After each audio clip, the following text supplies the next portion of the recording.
ከጎዳም በኋላ ነው ያንን ሰው እንደገና ዙረን የምንመለከተው። በጣም ረዥም ላይፍ ኑረን ሊሆን ይችላል ከዛ ሰው ጋር ብዙ ነገራቶችን አሳልፈን እኛን እንደሱ በመጥፎ ሁኔታ ከወሰድን በኋላ ነው እንደገና የምናስታውሰው እንጂ በኋላ ላይ አናስታውሰውም። እና አሰላሙ አለይኩም ወራህመቱላሂ ወበረካቱሁ። ውድና የተከበራችሁ የቻናሌ ተከታዮች በያላችሁበት የዓለም ዳርቻ አላህ ሱብሃነሁ ወተዓላ እዝነቱ ጥበቃው አይለያችሁ እያልኩኝ ዛሬ ኢንሻአላህ ስለ መጥፎ ጓደኛ ጉዳት የሚያስከትለውን ጉዳት አብረን እናያለን ማለት ነው። መጥፎ ጓደኛ በህይወታችን ሊያጋጥመን ይችላል ማለት ነውና በጣም ተጽዕኖ የሚያደርጉብን መጥፎ ጓደኛዎች አሉ ማለት ነው። የማንጠነቀቃቸው ግን መቼ ነው የምንነቃው? ያንን እነዛ ሰዎች ጎድተውን ወደ ራሳቸው መጥፎነት ከወሰዱን በኋላ የምንነቃ። መጀመሪያ ግን ሳንነቃ ወደ እነሱ መጥፎነት ወስደውን እንደገና ከተጎዳን በኋላ አላማ ቢስ ካረጉን በኋላ የምንነቃለን ማለት ነው። እና እኒህን መጥፎ ጓደኞች እንዴት ነውስ መቅረብ ያለብን? ምን አይነት ናቸውስ መጥፎነታቸው? በምን እናውቃለን? የሚለውን ከተረዳሁትና ከተማርኩበትም ይጠቅማችኋል ትማሩበታላችሁ ብዬ ካሰብኩት ወደ እናንተ ላካፍላችሁ መጥቻለሁ። አብራችሁን ቆዩ ኢንሻአላህ።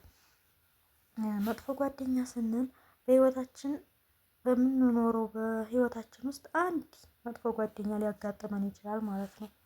ያ መጥፎ ጓደኛ በአኗኗር ሊሆን ይችላል፣ በእምነት ሊሆን ይችላል፣ እንዲሁም ደግሞ በስራ ዘርፍ ሊሆን ይችላል። በመጥፎ ሁኔታ ወደ እሱ የእሱን መጥፎነት ተከትለን እኛም በዛው አቋም ይዘን ልንዘልቅ እንችላለን ማለት ነው። ለምሳሌ በእምነት ደረጃ ስንሄድ እንኳን በእምነቱ ያ ሰው ዝቅተኛ ከሆነ ደካማ ከሆነ እናንተም ያንን ሰው ነው የምትመስሉት። ውሏችሁን የሰው ልጅ ውሎውን ይመስላል የሚባለው እውነት ነው። አዋዋላችንን ደግሞ ከጥሩ ጓደኞች ጋር ከኸይረኛ ሰዎች ጋር ብናደርግ አሪፍ ነው። ከመጥፎ ጓደኞች ጋር ከሆነ ደግሞ የምንውለው እንደ አዋዋላችን ነው ኑሯችንም ሁኔታችንም የሚመስለው ማለት ነው። እና በእምነታችን በቀላሉ በእምነታችን እንኳን ስንሄድ ማለት ሰው ሊረዳው በሚችለው መልኩ ብዬ ነው እንጂ ቀላል ሆኖ አይደለም። በእምነታችን ስል እና ያ ሰው በቃ ስለ እምነታችን በቃ ስለ አላህ የማያስታውስ ቢያንስ ቀን ሙሉ ከዛ ከሰው ጋር ከሆነ የምትውሉት ወይም ደግሞ ከዛ ከሰው ጋር ከሆነ ሁሌ የምታወሩት አብራችሁ ባትኖሩ ራሱ በርቀት ከዛ ከሰው ጋር በስልክም ቢሆን በየትኛውም አጋጣሚ ጓደኛ ብላችሁ ካሰባችሁት መጥፎነቱን አታውቁም። እናንተ ግን ልትደዋወሉት ምን ልትሉት ትችላላችሁ፣ ልትቀራረቡ ትችላላችሁ በየትኛውም አጋጣሚ ማለት ነው። እና በዛን ሰዓት ያ ሰው ዝም ብሎ ትርፍ ወሬ ከሆነ የሚያወራችሁ ወይ ለስራችሁ፣ ለህይወታችሁ ወይ ለእምነታችሁ የማይጠቅም አንድ ቃል እንኳን ሳታወሩ ጊዜውን ዝም ብላችሁ ያ ሰው ወይ ስለ ሰው አንስታችሁ ሊሆን ይችላል ወይ በቃ ስለ ቆጡ ስለ ባጡ አውሮታችሁ ይችላል። ምንም አይነት ከጊዜያችሁም ሳታተርፉ ከእውቀትም ሳታተርፉ ከስራችሁም ሳታተርፉ ከዛ ከሰው ጋር አውሮታችሁ ልትለያዩ ትችላላችሁ ማለት ነው። አብራችሁም የምትኖሩ ከሆነ እንደዚሁ በቃ ቀኑን ሙሉ ከዛ ከሰው ጋር ስለ እምነትም ሆነ በቃ ስለ ስራ ስለሚጠቅማችሁ ነገር ሳታወሩ ዝም ብላችሁ አሉባልታ ወሬ ሊሆን ይችላል፣ ሀሜት፣ የተለያዩ ነገራቶችን በማውራት ቀኑን የምታሳልፉ ከሆነ ያ ሰው ስለምንም ጥቅም የማያስታውሳችሁ ከሆነ መጥፎ ጓደኛ ነው ማለት ነው።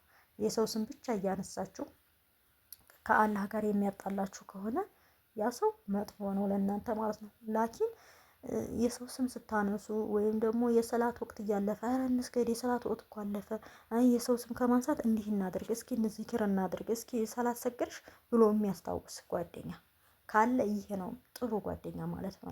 ይህ እንደዚህ አይነት ጓደኛ ካለ ያ ጥሩ ጓደኛ ነው ብለን አጥብቀን እንይዘዋለን ማለት ነው። ላኪን መጥፎ ጓደኛ ምንም አይነት ጥቅም ሳይኖረው ጉዳቱ ብቻ ያመዘነ ጓደኛ፣ ጥቅም ስላችሁ በእርግጥ ጓደኝነት ለጥቅም አይደለም፣ ግን ጥቅም ስላችሁ ይሄ ቁሳዊ ነገር ጥቅም ሳይሆን እናንተ ህይወታችሁ ላይ የሚያመጣውን ጉዳት ነው እያልኳቸው ያለሁት፣ ጉዳትና ጥቅም እንጂ ጥቅም ስላችሁ ማንኛውም ሰው ጥቅምን ፈልጎ አይደለም የሚተዋወቀው ወይም ጥቅምን ፈልጎ አይደለም የሚቀርበው። ያዛን ሰው ሰውነቱን ነው ሰዋዊነቱን ያ ሰው ለኔ በህይወቴ ያስተምረኛል ወይ፣ ከድክመቴ ያጠነክረኛል ወይ፣ በቃ በህይወቴ ላይ በእምነቴም ሆነ በስራዬ በአኗኗሬ ምን አይነት ምክር ወይም አስተዋጽኦ አለው በእኔ ላይ የሚለውን ነው እንጂ አይተን የምንቀርበው ቁሳዊ ነገር አይደለም አይተን የምንቀርበው ማለት ነው። ላኪን ያ ሰው ከምንም ከእናንተ ከአኗኗራችሁም ከእምነታችሁም ከምናችሁም የማይጠቅም እንደውም ያንን በእምነታችሁም ደካማ የሚያረጋችሁ በእውቀታችሁም ሰነፍ በቃ በሁሉም ነገራችሁ በቃ እናንተን አላማ ቢስ በቃ የሆነ አስተሳሰባችሁን ዝብርቅ ያለ እንትን እንዲኖራችሁ በቃ የሚያረጋችሁ ከሆነ ያ መጥፎ ጓደኛ ነው ማለት ነው።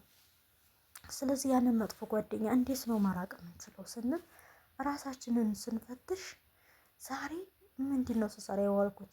ምን ሳረግ ነው የዋልኩት? ቀኑን ሙሉ ከጧት እስከ ማታ ምን አረኩኝ? ምን የሚጠቅም ነገር አረኩኝ? እምነቴ ላይስ ምን አይነት አቋም ነበረኝ በዛሬው ቀን?